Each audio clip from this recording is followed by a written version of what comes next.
Good afternoon বন্ধুরা, তোমরা কেমন আছো? আশা করি নিশ্চয়ই ভালো আছো। আজকে তোমাদের দুপুরে কি রান্না করেছো কমেন্ট করে জানিও। আর দেখো, আজকে আমি এই রান্না করেছি: ডাল, আলু পটল পোস্ত, ভাত, আলু সিদ্ধ, বেগুন ভাজা, ভেন্ডি ভাজা। এই আজকে আমার রান্না আছে। আর মাছের ঝোল আছে, মাছের ঝোলটা তোমাদের দেখানো হয়নি। আর যেহেতু আমার নিরামিষ বলে এই থালাটা আমি বেড়ে নিয়েছি, তাই।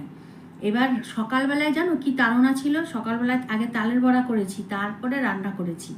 তা এই করতে করতেই আজকে অনেকটা দেরি হয়ে গেছে। আর আগে যখন ও কাজে যেত তখন একটা সুবিধা ছিল কি, যে ও খেলাম খেলাম না খেলাম না খেলাম, কিন্তু এখন খাওয়ার মজা একটা আলাদা। আমরা তিনজনে মিলে একসাথে বসে দুপুরে খাই, আমাদের খাওয়ার মজাটাই একটা আলাদা থাকে। তার জন্য আমরা এত সুন্দর করে তোমাদের কাছে দেখাতে পারি।